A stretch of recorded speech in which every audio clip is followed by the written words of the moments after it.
In the remote Bavarian countryside of Germany, 6 people lived quietly on a small farmstead called Hinterkaifeck. The year was 1922, and the family, Andreas Gruber, his wife Cecilia, their widowed daughter Victoria Gabriel, Victoria's 2 children, and the maid Maria, led a simple rural life, isolated from the nearby village. But beneath the peaceful surface, something dark was about to unfold, something so horrifying it would haunt the region for a century. One March evening, the neighbors noticed something strange. No smoke rising from the chimney, no sounds of life from the farm. Days passed with no one coming or going. Concerned, the villagers went to check on the family, only to discover a scene of unimaginable horror. Inside the farmhouse, all 6 residents had been brutally murdered with an axe. The bodies were found in various rooms, some piled atop one another, others hidden away. The maid, Maria, was found in the barn, her body mutilated beyond recognition. What made the crime even more terrifying was the eerie evidence left behind. The killer had apparently stayed on the farm for several days after the murders. Neighbors reported hearing footsteps in the attic, lights flickering in the windows, and the sound of someone feeding the livestock, though no one was there.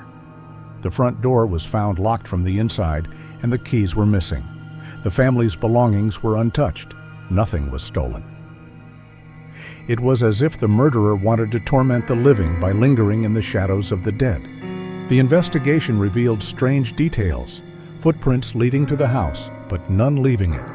A newspaper found in the kitchen dated several days after the murders, and a mysterious set of tracks in the snow leading away from the property, but disappearing abruptly.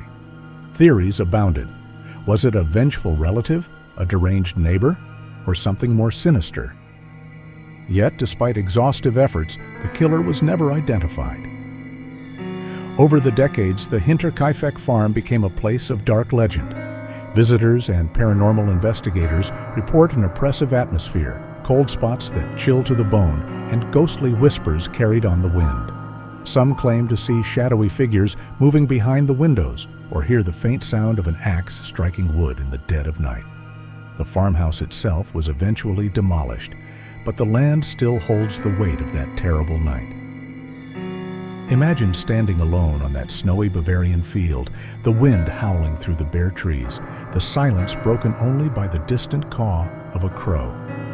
You feel the eyes of the past watching, the presence of something unseen but palpably malevolent. The story of Hinterkaifeck is not just a tale of murder, it is a chilling reminder of how evil can lurk in the most isolated places, how the past can refuse to rest, and how some horrors leave scars that never fade. But the story doesn't end there. In recent years, those who have dared to spend the night near the site have reported inexplicable phenomena far beyond mere whispers and shadows. One investigator recounted waking to the sound of slow, deliberate footsteps pacing above him in the empty space where the attic once stood. When he called out, the footsteps stopped abruptly, replaced by a chilling silence. Then, as dawn approached, a faint, sorrowful voice seemed to whisper his name, pleading for help that would never come. Another visitor described waking to find deep gouges scratched into the wooden floorboards, marks that appeared overnight.